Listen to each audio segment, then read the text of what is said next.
I don't know. Also have the last two things here are an Eternal Land order refresh, so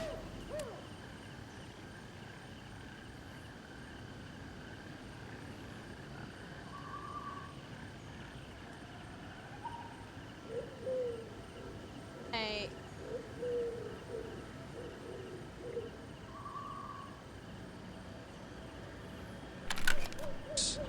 but yeah, basically like leveling up and then doing season goals will get you more ciphers. You can see over here you can get while we're at it. Second drop acquired. Nice caliber. Wanna meet up? We can meet back at our bases, I guess.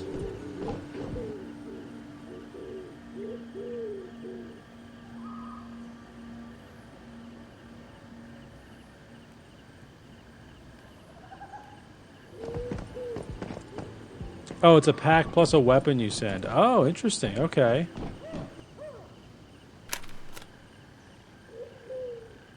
Here. And then there should be, it doesn't show it here for me, but there should,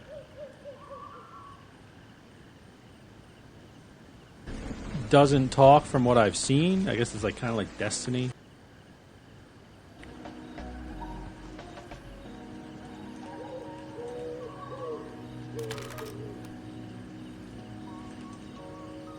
Don't want you to see it.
Once Human is easily one of the best open-world survival games of 2020.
Cut that bitch up. Cut that bitch up.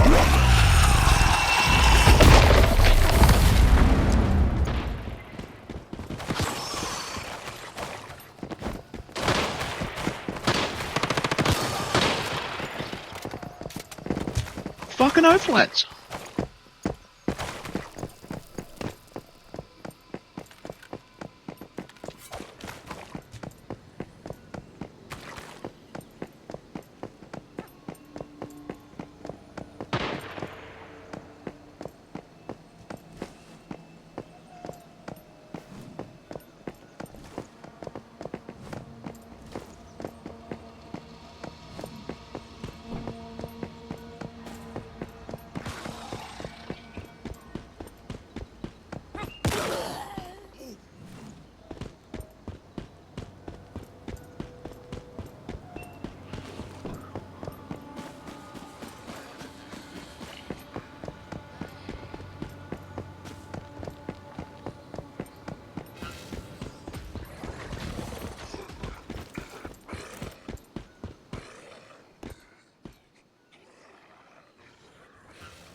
Once Human is easily one of the best open-world survival games of 2024, and it's loaded with your favorite survival game systems like crafting and upgrading epic gear, exploring the ruins of a civilization under threat, and my favorite part, the boss fights. Tons of massive, terrifying boss fights. Leading you through this massive world is an engaging main story quest. And all of this from a game that is free on Steam right now. Welcome to the most complete Once Human beginner guide on the internet. I'm going to tell you everything you need to know to maximize your time in Once Human. And be sure to use my code ONCEHUMANLG to redeem free in-game rewards. Shout out to the Once Human team for giving me early access to the game so I can make the best beginner guide possible. Now let's dive in.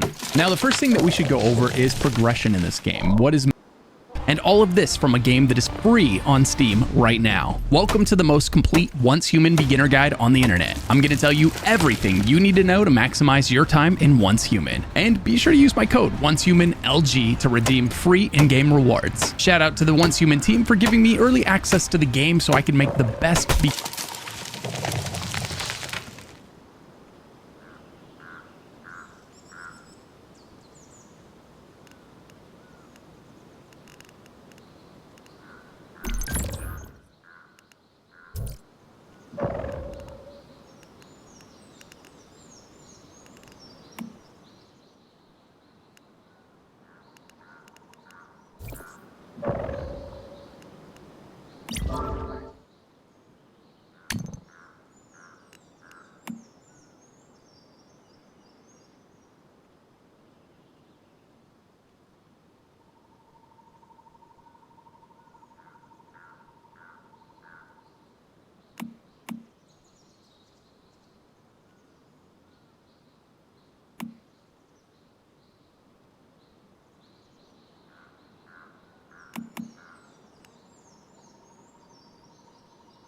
beginner guide possible. Now let's dive in. Now, the first thing that we should go over is progression in this game. What is motivating you? What is driving you forward? And that's going to be the main story quest, which can be found in here. You press L on PC or just go to tasks in your menu system, and you're going to see the quests that you have available to you here. Now, these quests can be found on the map by looking for the gold markers. The side quests are going to be blue markers, and it tells you what level you should be about, give or take, when trying to complete these quests. And here it's showing me these quests are red because I am quite a bit low for these quests. My character's at level 38 or so right now, whereas the green quests I am amply leveled for. Those are green. That's what you're going to be looking for on the map. So at the very beginning of the game, if we scroll out, right, and here's the map of the world. It's massive, by the way. I've got loads of hours in just this small section down here. I haven't even made it into these areas on this playthrough yet. So our journey is going to start here at the Deadsville camp. So that is this icon right here, this blue water drop icon. That is going to be a camp. That's a base of operations. So this is the low level area, and the game has a very consistent progression route, right? So basically you're going to start in this area. You're going to go out and explore all of these icons, get all the loot, the rewards, make sure to grab all of the rift anchors. You're going to have to collect a certain number of these before you can continue. You don't have to grab all of them. If you miss one, that's okay, but it won't let you continue until you've grabbed enough of these rift anchors. So make sure you grab them whenever you're nearby. If you forget to do that, the main story quest will tell you, hey, you can't continue until you grab enough of these rift anchors. So to grab those, you just walk up to them and interact with them, and it's going to give you a bit of rewards. And then after you have explored enough of the area, collected enough of the loot and the rewards, eventually the main story quest will send you to the monolith of that area, which is going to be this icon right here, monolith. It's got a gold square with a monolith in front of it, and that's where you finish that region.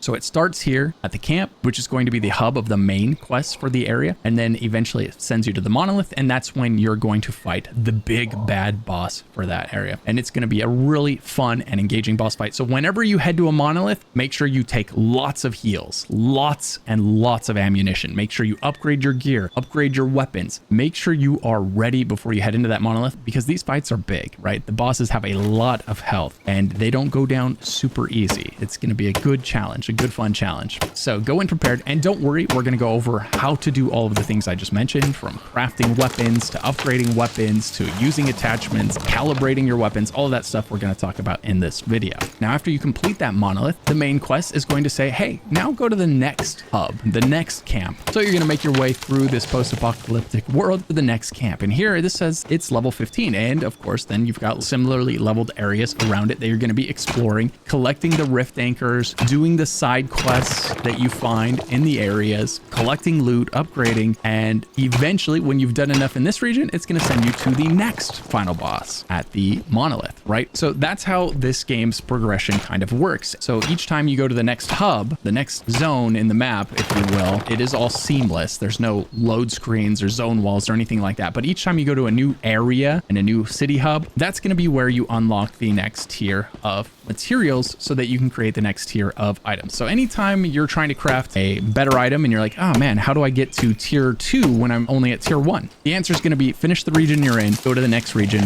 and you'll start finding the next tier of materials there. So now that you kind of understand how we're going to be exploring the map and how that's going to contribute to our progression, let's talk about all of the finer systems in this game, starting with our user interface, starting with the UI that's on screen right now, because there is a load of information and you're not going to know exactly what it all means just yet. So on the left side of the screen, there's usually going to be some helpful information about what buttons you can press to make certain things happen. And in this case, it's going to tell you what you have to press to get your melee attack, what you can do. If you hold down tab, you can pull out your function wheel. So camera is going to take pictures. Summon V, he is part of your quest line, basically, and you can talk to him and get information about quests. And then your cradle. Your cradle is going to be where you upgrade your character. As you are playing through the game, you're going to be unlocking a currency called Energy Link, and you're going to use Energy Link combined with meme points. And yes, it is called meme points, short for memetic. Your memetic resources, right? You're going to use those two currencies to unlock your tree, your crafting tree, your building tree, your logistics tree, all of these trees here that you're going to be able to fill out and unlock inside of the game. Then N is our flashlight, and then T, you can set up a temporary camp. Temporary camps are nice because they're real easy to make. They don't require much resources. resources, just grab a little gravel, grab a little wood, and then you can slam one down. And so when you do, it's going to remove the last one that you had placed down. So you can only have one camp up at a time, but if anything goes wrong, you'll respawn at your camp. So just go ahead and get in the habit of putting one of these down before you go into a new area, just in case you do meet your end there. It's not going to be a long run back. Another great thing about campsites is normally if I'm over here somewhere, I can't teleport to anywhere, right? If I try to teleport, it's saying I can't. If I try to teleport to my house, it wouldn't let me teleport to my house. But if I was standing on a campsite, well, from here, I can teleport to my house. So you can teleport back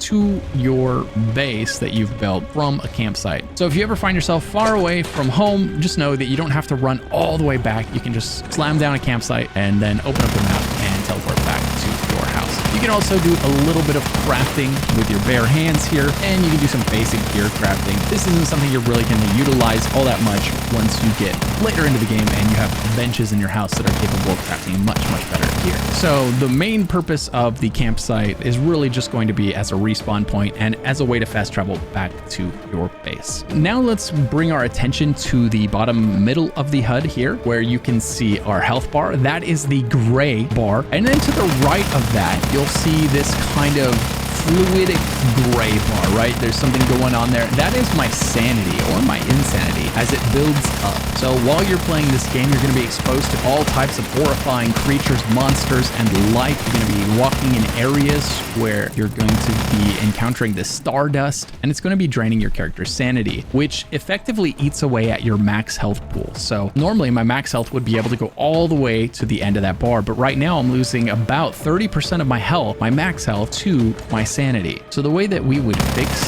that is you just rest on your bed. You lay down on your bed, and as you're laying down, you'll see that sanity bar slowly deplete, and I get my health back. So we'll go ahead and fast forward time here so you can see the sanity bar replenish. And there you go. Our sanity has been fully replenished there. Now we're no longer losing 30% of our health to our sanity. We've got all of that. And then if we look above that, you've got the arm, you know, the bicep and the fist right there. That's our stamina or our endurance, basically. You drain this bar by gliding, using your bird, right? It drains very slowly when you do that. Then next to that, you've got the head. That's our sanity meter. That will deplete as your health bar also depletes. Those two are kind of showing you the same information. And then next to that, we've got our hydration meter. So right now my character is very dehydrated, which is having a lot of negative impacts. One thing is I'm moving really slow. So as you would expect, if we drink some water, that's going to fill up that hydration meter. We'll go ahead and drink a couple of times. Now it says increase stamina recovery speed and increase sprint speed. So now our character moves a little bit faster because we made it past the mark there. If we drink again, we'll get another buff. We've increased our stamina recovery speed again. Now our character is even more zoomy. So you always want to keep your hydration on the fuller side. Just because you're not empty doesn't mean you shouldn't drink, as your character is going to be moving a lot slower. Their stamina is going to recover a lot slower, right? And it's just a bit of a pain. Fortunately, this game's survival mechanics are really mild, so you don't have to drink water very often, and it's really easy to get more, and we'll talk about that. And same with eating. The food is going to last a long time. So if we open up our inventory here, we can look at some food that we happen to have found out in the wild, and it says assorted canned fruit. It's going to give us 80 energy. That's our appetite. That's our hunger meter. And then it's going to give us 40 hydration. So this would both fill the hydration meter and the energy meter. So if we eat this, and then boom, look at that. We have just filled our meter there. And it's also given us a nice little buff on top of that, because it tells us they gave us the cool head buff for 1800 seconds, used to increase weak spot damage by 25% whenever our sanity is above 80%. So that's a really massive damage buff right there, just from this. Okay, so how do you get water? Really easy.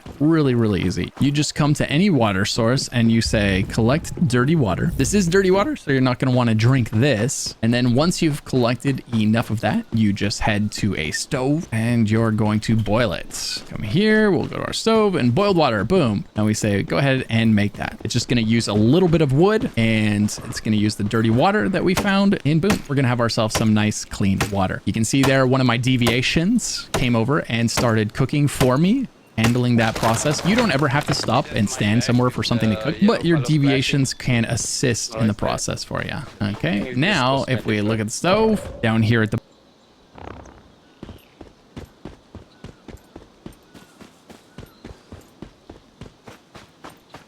I didn't notice.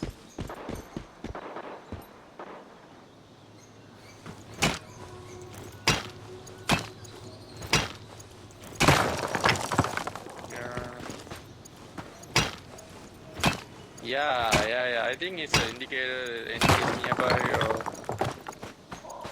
yeah.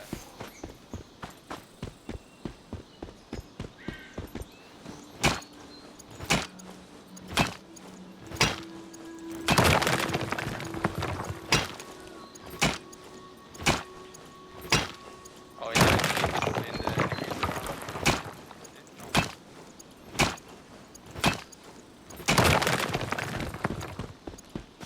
No, it was flashing like crazy. Oh, yeah.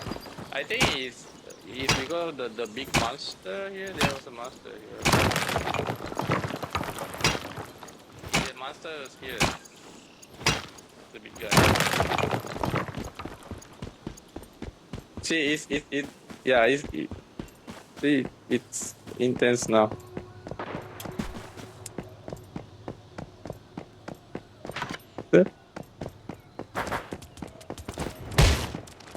No, there's a big guy here. Yeah.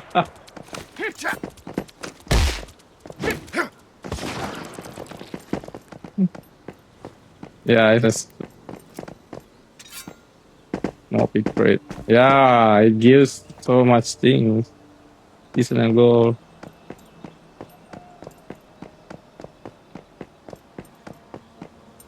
Destiny 2 Act 2 is releasing soon. Next week.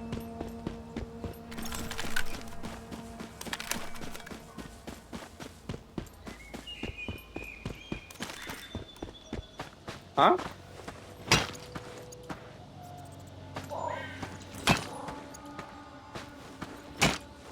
What do you mean? Oh, the whole Act 2. Very good.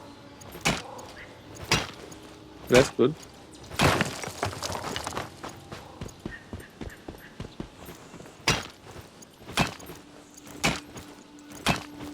Yeah, if many people are asking for it, they should allow it.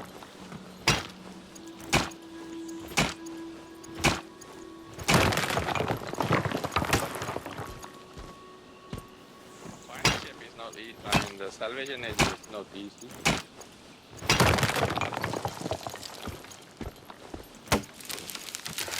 But still complain.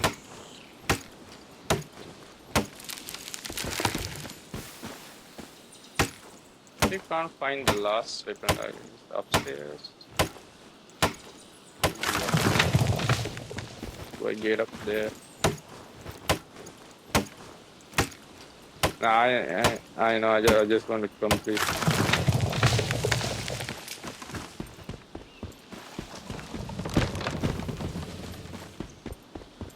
Nah, I just want to clear this.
your house near here?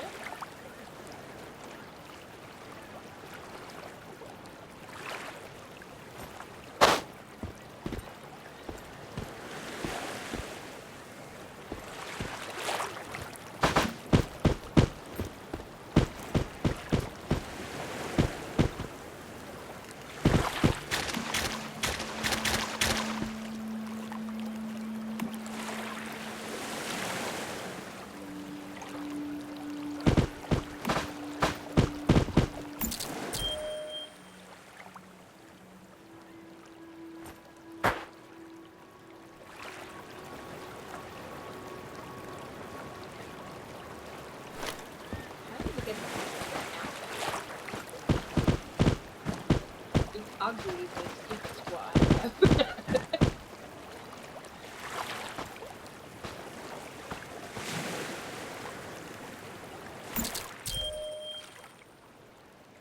Yeah, no dramas. Sorry, I won't bother you. I'll catch you later, okay? Take care. My place is just over here.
Area proximity. Parang may mga season ano yun, pre.